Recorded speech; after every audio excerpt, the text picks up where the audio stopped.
हर हर महादेव। श्री शिव पुराण कथासार रुद्र संहिता युद्ध खंड। नारद जी कहते हैं, हे ब्राह्मण, पराक्रमी भगवान शंकर ने एक ही बाण से एक साथ दैत्यों के तीनों पुरों को किस प्रकार जलाया। माया से निरंतर विहार करने वाले भगवान शंकर के संपूर्ण चरित्र का वर्णन कीजिए। ब्रह्मा जी बोले, हे ऋषि श्रेष्ठ, युद्ध काल में व्यास जी ने महर्षि सनत कुमार से यही बात पूछी थी। तब सनत कुमार जी ने उस समय जो कुछ कहा था वही बात मैं आपको सुनाता हूँ। हर हर महादेव। त्रिपुर वध की कथा। सनत कुमार व्यास जी से कहते हैं, हे मुनीश्वर, शिवजी के पुत्र कार्तिकेय के द्वारा तारकासुर का वध कर दिए जाने पर उसके तीनों पुत्र तारकाक्ष, विधुनमाली तथा कमलाक्ष घोर तप करने लगे।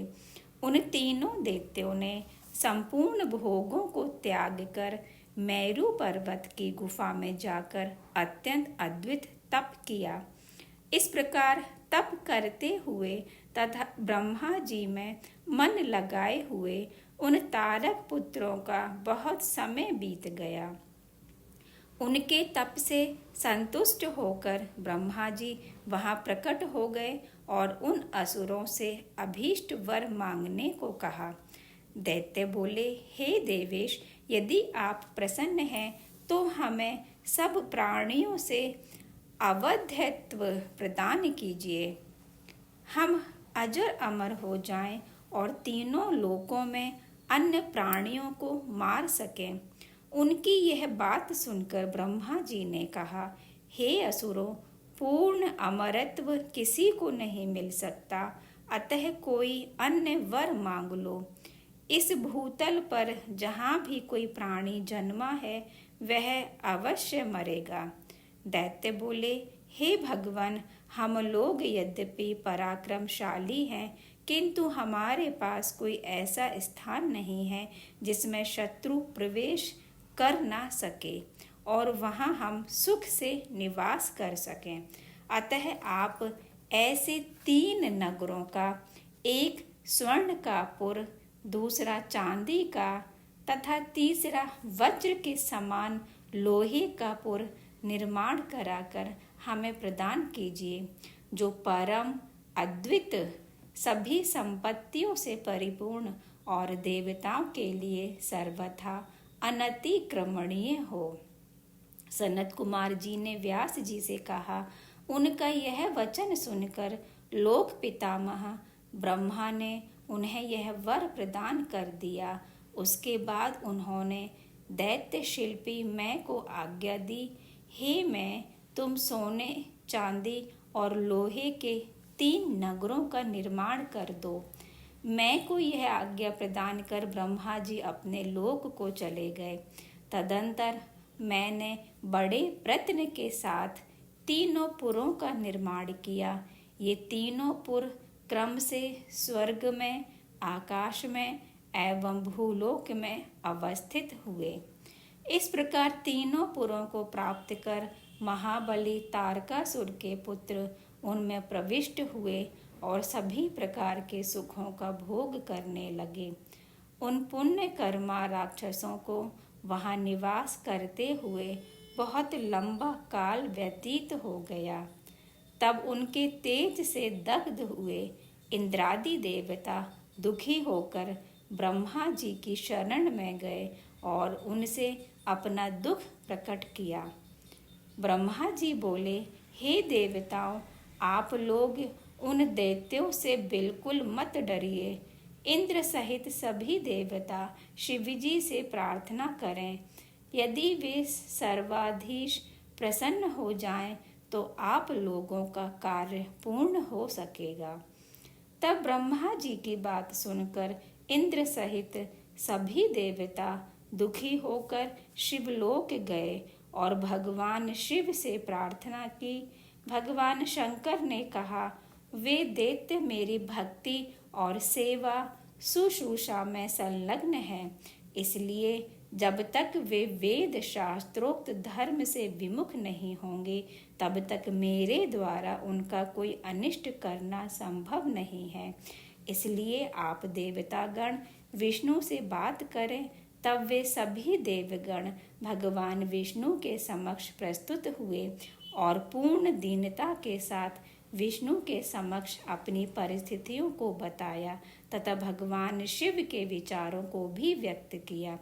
भगवान विष्णु ने कहा, लिंगार्चन परायण वे दैत्य इस लोक में अनेक प्रकार की संपत्ति का भोग कर रहे हैं, परलोक में भी उन्हें मोक्ष प्राप्त होगा। फिर भी मैं अपनी माया से उन दैत्यों के धर्म में विघ्न डालकर देवताओं की कार्य सिद्धि के निमित्त क्षण भर में त्रिपुर का संहार करूंगा। जब तक वे शंकर की अर्चना करते हैं और पवित्र कृत्य करते हैं तब तक उनका नाश नहीं हो सकता।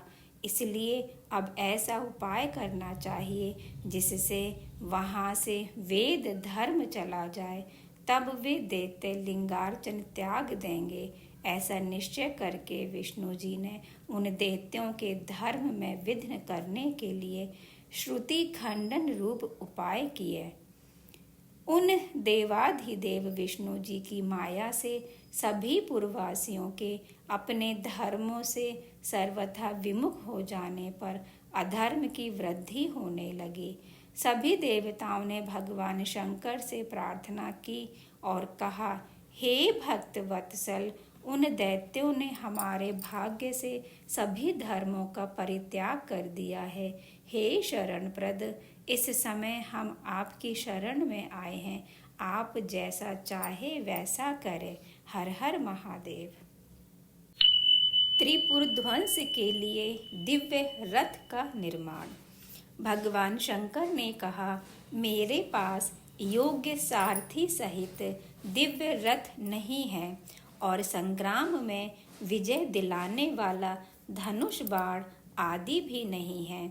जिस रथ पर बैठकर धनुष बाण लेकर तथा अपना मन लगाकर उन प्रबल दैत्यों का संग्राम में वध कर सकूं। तब सभी देवता प्रभु के वचन सुनकर प्रसन्न होकर बोले, हे महेश्वर, हम लोग आपके रथादि उपकरण बनकर युद्ध के लिए तैयार हैं।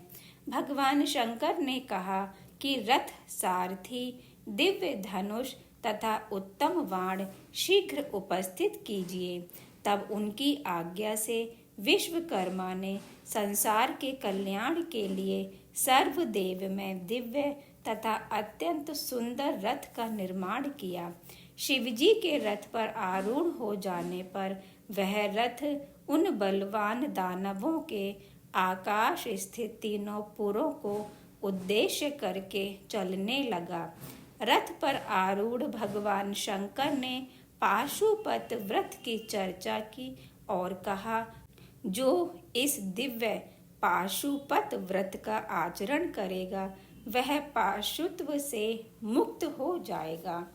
सनत कुमार बोले, उन परमात्मा महेश्वर का यह वचन सुनकर ब्रह्मा, विष्णु आदि देवगणों ने कहा, ऐसा ही होगा।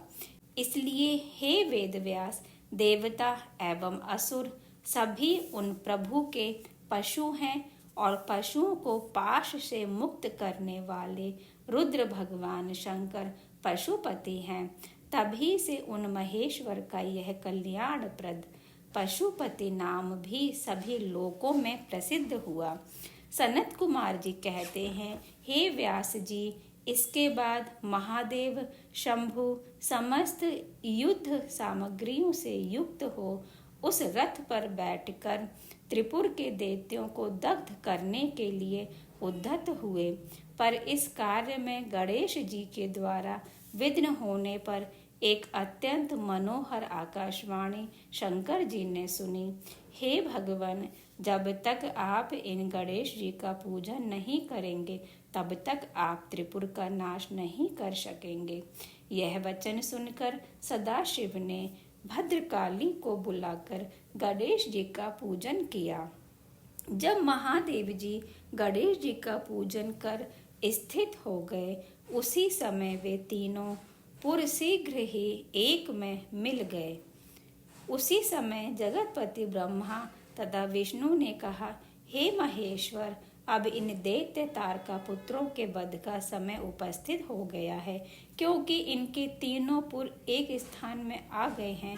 जब तक ये तीनों पुर एक दूसरे से अलग नहीं होते, तब तक आप बाण छोड़िए और त्रिपुर को भस्म कर दीजिए।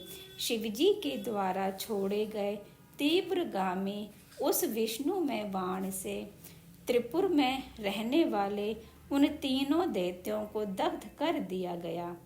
इसके साथ ही सैकड़ों दैत्य हाहाकार करते हुए उस बाण की अग्नि से भस्म हो गए। जिस प्रकार कल्पांतर में जगत भस्म हो जाता है, उसी प्रकार उस अग्नि में केवल विश्वकर्मा में दानव को छोड़कर सभी को भस्म कर दिया। महेश्वर के शरणागत होने पर नाशकारक पतन नहीं होता है, इसलिए सब पुरुषों को ध्यानपूर्वक यह यत्न करना चाहिए जिससे भगवान शंकर में भक्ति बढ़े। इसके अनंतर ब्रह्मा, विष्णु आदि सभी देवताओं ने भगवान शंकर की स्तुति की। शिवजी ने प्रसन्न होकर उन्हें मनोअभिलषित वर प्रदान किया। हर हर महादेव। भगवान शिव द्वारा मैं को वरदान। सनत कुमार जी कहते हैं, उसी समय मैं दानव प्रेम पूर्वक गदगद वाणी से उनकी स्तुति करने लगा। शिवजी ने प्रसन्न होकर मैं दानव से वर मांगने को कहा। मैंने कहा, हे देवदेव, यदि आप मुझ पर प्रसन्न हैं तो मुझे अपनी शाश्वती भक्ति प्रदान कीजिए। मुझ में कभी भी असुर भाव ना रहे। हे नाथ, मैं आपके शुभ भजन में मग्न रहूं। भगवान महेश्वर प्रसन्न होकर बोले, तुम मेरी आज्ञा से अपने परिवार सहित स्वर्गलोक से भी मनोहर वितल लोक को जाओ तथा निर्भय होकर वहां रहो। मैंने भगवान की इस आज्ञा को स्वीकार किया और सबको प्रणाम कर वह वितल लोक को चला गया। हर हर महादेव। जलंधर के वध की कथा। व्यास जी कहते हैं, हे ब्राह्मण, मैंने सुना है कि पूर्व काल में प्रभु शंकर जी ने महादैत्य जलंधर का वध किया था। आप शंकर जी के उस चरित्र को सुनाने की कृपा करें। व्यास जी द्वारा इस प्रकार पूछने पर महामुनि सनत कुमार जी ने पूरी कथा सुनाई। एक बार बृहस्पति तथा इंद्र शंकर जी का दर्शन करने के लिए कैलाश को गए। भगवान शंकर उनके ज्ञान की परीक्षा लेने के लिए एक भयंकर पुरुष का रूप धारण करके मार्ग में स्थित हो गए। इंद्र उन्हें पहचान नहीं सके और उन्हें देखकर क्रोधित हुए। भगवान शंकर ने भी क्रोधित होकर उन्हें जलाने के लिए अपने नेत्रों से एक प्रज्वलित तेज उत्पन्न किया। बृहस्पति अपनी बुद्धि से भगवान शंकर को पहचानकर उनकी स्तुति करने लगे और इंद्र को भी उनके चरणों पर गिराया। तब प्रसन्न होकर इंद्र की रक्षा करते हुए उन्होंने उस अग्नि को समुद्र में फेंक दिया। समुद्र में फेंका हुआ वह तेज शीघ्र ही बालक रूप हो गया। वह बालक गंगा सागर के संगम पर स्थित होकर बड़े ऊंचे स्वर में रोने लगा। उसके रुदन से सभी लोग व्याकुल हो गए तथा समस्त देवता ब्रह्मा जी की शरण में गए। ब्रह्मा जी ने उस बालक के विषय में समुद्र से पूछा। उसी समय उस बालक ने ब्रह्मा जी का कंठ पकड़ लिया। ब्रह्मा जी ने किसी प्रकार अपना गला छुड़ाया, परंतु उनकी आंखों से आंसू आ गए। समुद्र के कहने पर उस बालक का जात कोत फल ब्रह्मा जी ने सुनाया। ब्रह्मा जी ने कहा, इसने मेरे नेत्रों से निकले हुए जल को धारण किया, इसलिए इसका नाम जलंधर होगा। यह बालक समस्त दैत्यों का अधिपति होगा। रुद्र को छोड़कर यह सभी प्राणियों से आवद्ध होगा।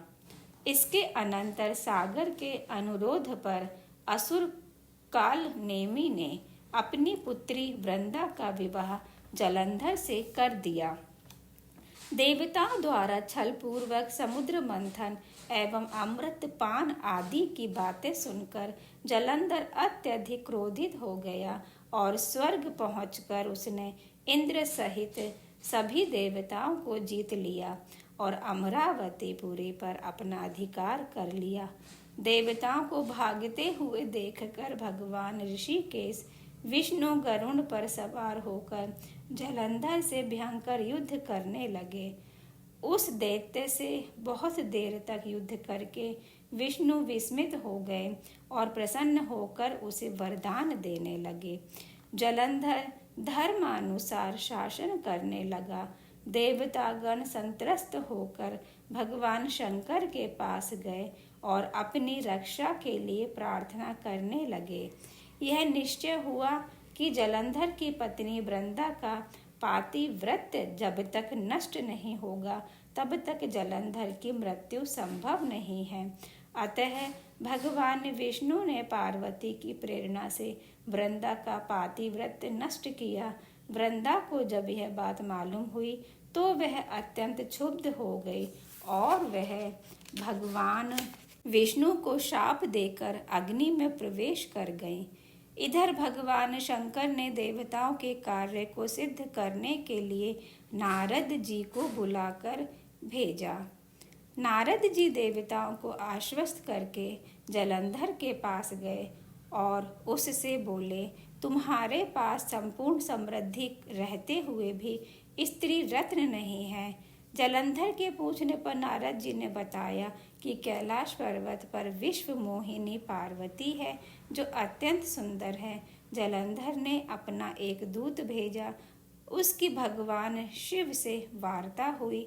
उसकी बात से भगवान शंकर अत्यंत क्रुद्ध हो गए। तत्पश्चात भगवान शंकर का जलंधर से घोर युद्ध हुआ।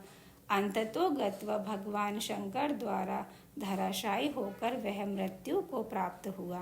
सनत कुमार कहते हैं, हे मुने, अनंत मूर्ति सदाशिव के द्वारा उस समुद्र पुत्र जलंधर के मारे जाने पर सभी प्रसन्न हो गए और संपूर्ण त्रिलोक्य शांतिमय हो गया। हर हर महादेव। शंखचूड़ की कथा। कश्यप की पत्नियों में एक का नाम दनु था। उस दनु के बहुत से महाबली पुत्र हुए। उनमें एक का नाम विप्रचित्ति था। उसका पुत्र दंभ हुआ जो जितेंद्रिय, धार्मिक और विष्णु भक्त था। जब उसके कोई पुत्र नहीं हुआ तब उसने पुष्कर जाकर पुत्र प्राप्ति के लिए तपस्या की।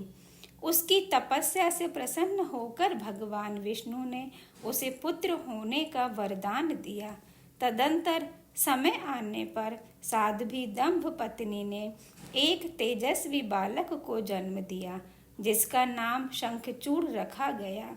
वह बालक अत्यंत तेजस्वी था। नित्य बाल क्रीड़ा करके अपने माता पिता का हर्ष बढ़ाने लगा। इधर शंखचूड़ बड़ा हुआ तब वह पुष्कर में जाकर ब्रह्मा जी को प्रसन्न करने के लिए भक्ति पूर्वक तपस्या करने लगा। उसकी तपस्या से प्रसन्न होकर ब्रह्मा जी ने उसे देवताओं से अजय होने का वरदान दिया। फिर उन्होंने शंखचूड़ को दिव्य श्री कृष्ण कवच प्रदान किया। तदंतर ब्रह्मा जी ने उसे आज्ञा दी कि तुम बदरी वन को जाओ। वहीं धर्मध्वज की कन्या तुलसी सकाम भाव से तपस्या कर रही है, तुम उसके साथ विवाह कर लो।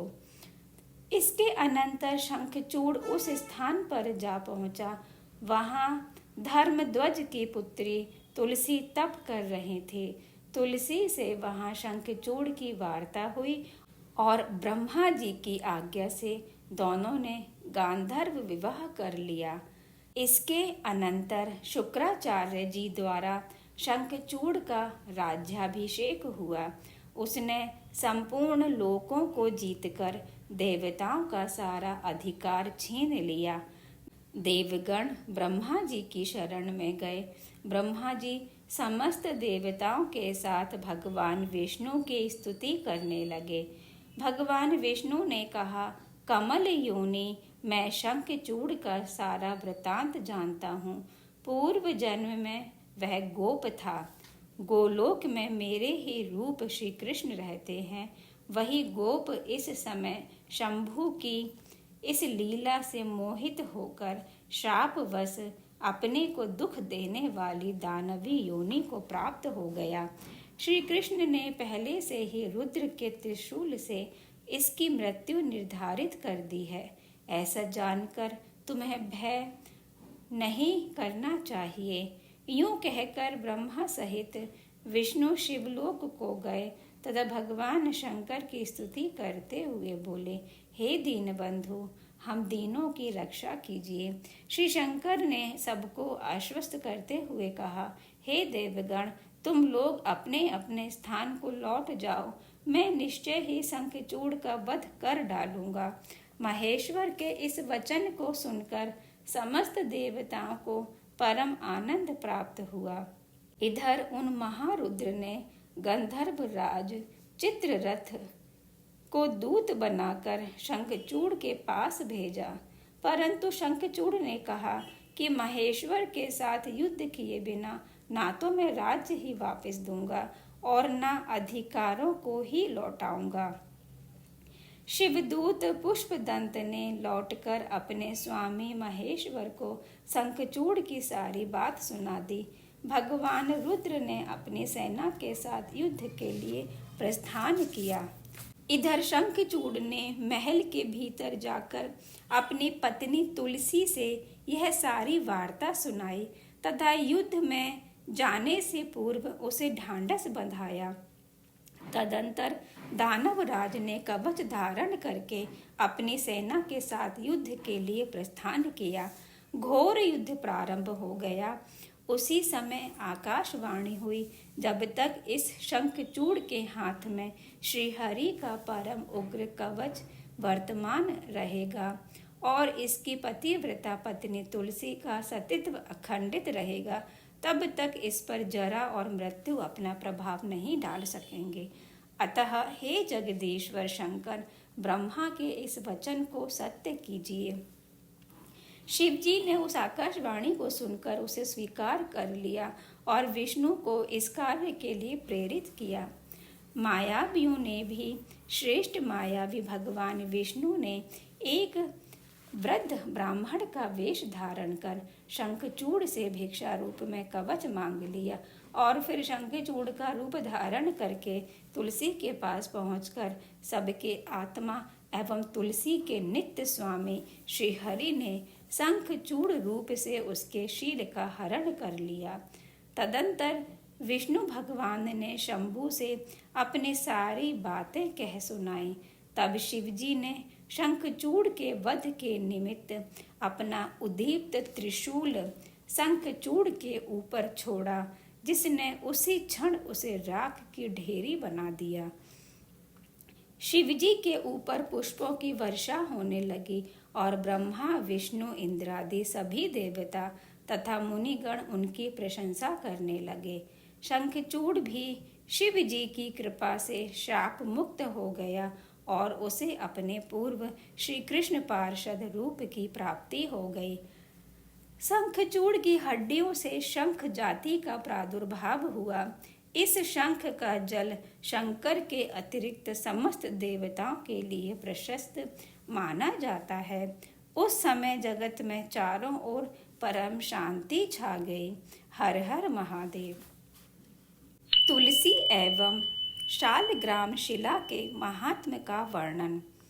भगवान श्री हरि ने जब तुलसी का शील हरण किया, तदंतर तुलसी ने मन में संदेह होने पर यह समझ लिया कि ये साक्षात विष्णु हैं, परंतु उसका पातिव्रत्य नष्ट हो चुका था, इसलिए वह कुपित होकर विष्णु से कहने लगी, हे विष्णु, चूंकि तुम पाषाण सदृश कठोर और दया रहित हो, इसलिए अब तुम मेरे शाप से पाषाण स्वरूप ही हो जाओ। यह कहकर वह शोकार्त होकर विलाप करने लगी। इतने में वहां भक्त वत्सल भगवान शंकर प्रकट हो गए।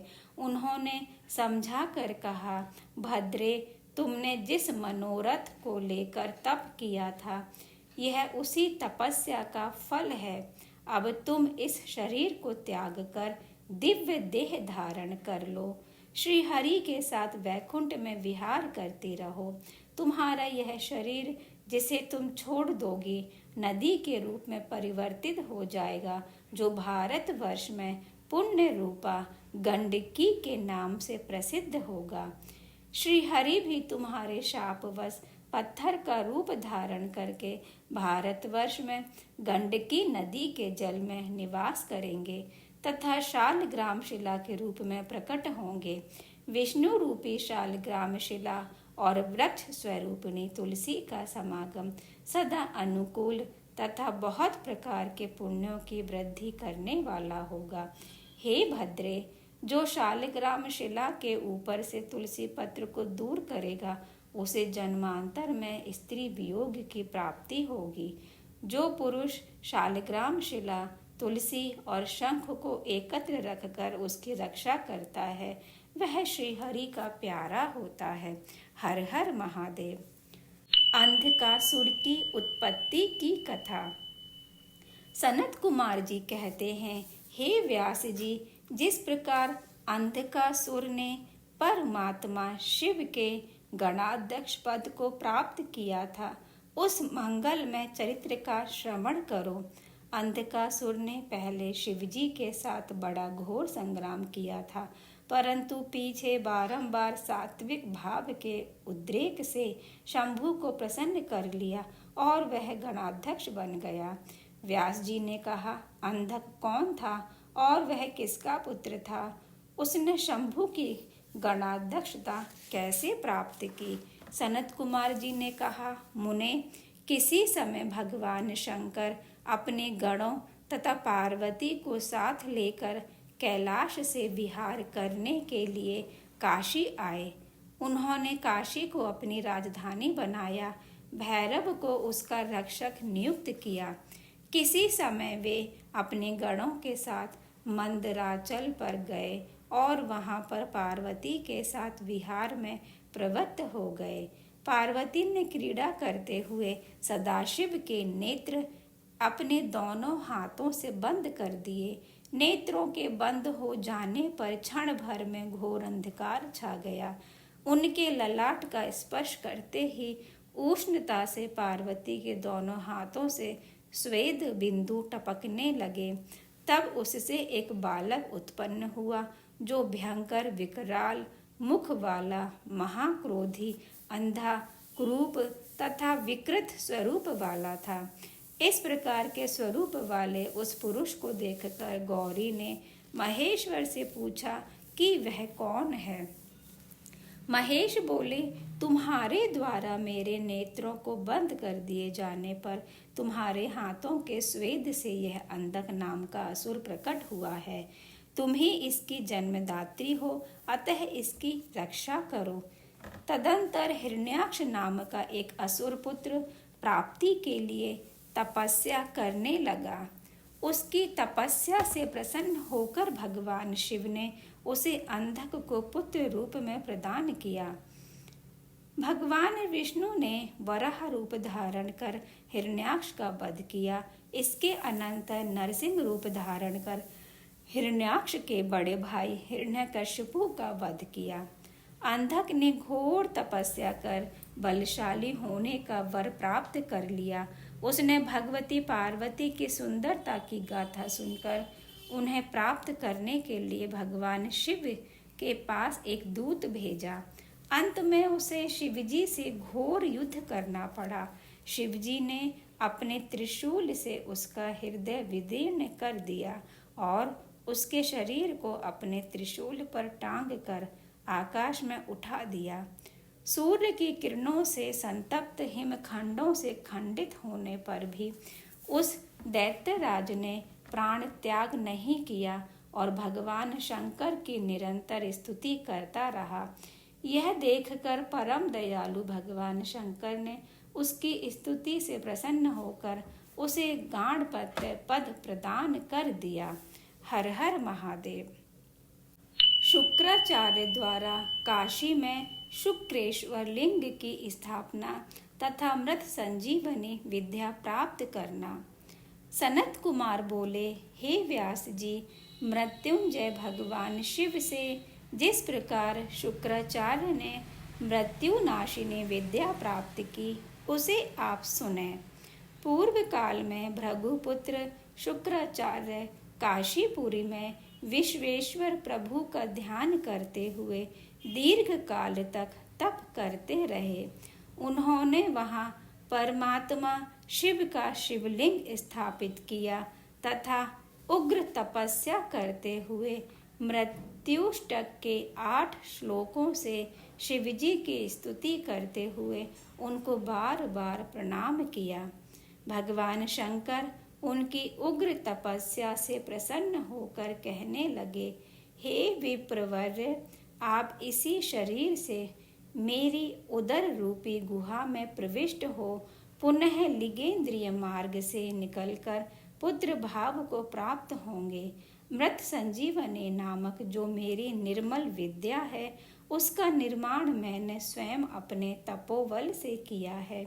उस मंत्र रूपा महाविद्या को मैं आपको प्रदान करता हूँ।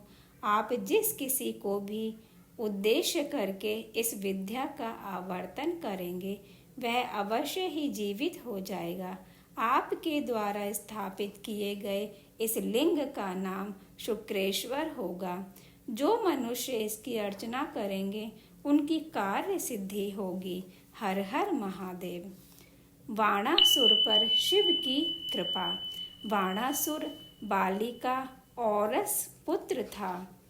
दैत्यराज बाणासुर अपने बल से तीनों लोकों को तथा उसके स्वामियों को जीतकर शोणित नामक पुर में राज्य करता था।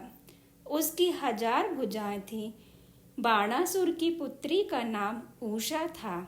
उसका विवाह भगवान श्री कृष्ण के पौत्र अनिरुद्ध के साथ हुआ। बाणासुर महान शिव भक्त था।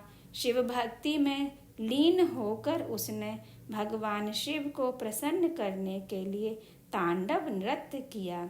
उसके सुंदर नृत्य से प्रसन्न होकर भगवान रुद्र ने वर मांगने को कहा।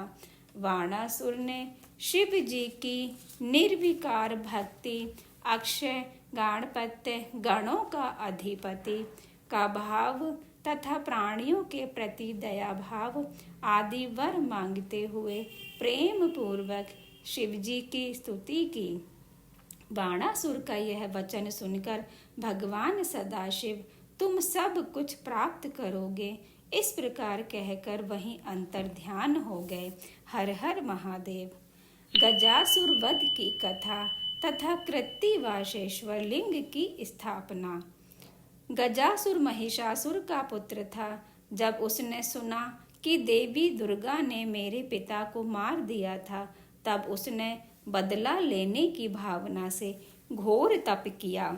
उसके तप की ज्वाला से सब जलने लगे। ब्रह्मा जी वर पाकर वह गर्व से भर गया और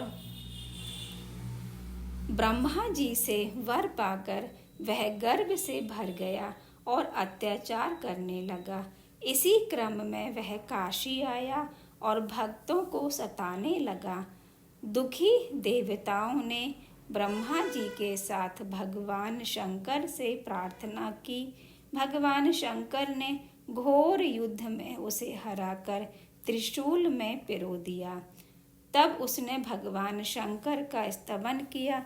गजासुर के द्वारा वर मांगने पर भगवान शिव ने कहा, हे दानवराज, तेरा यह पावन शरीर मेरे इस मुक्ति साधक काशी क्षेत्र में मेरे लिंग के रूप में स्थित हो जाए। इसका नाम कृत्तिवासेश्वर होगा।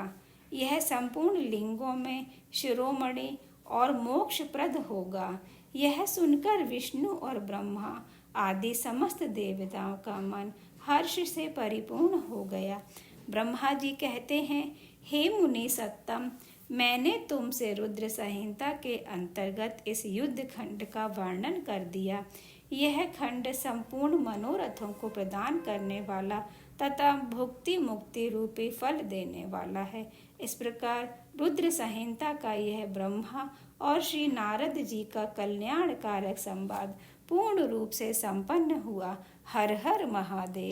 श्री राधे श्याम।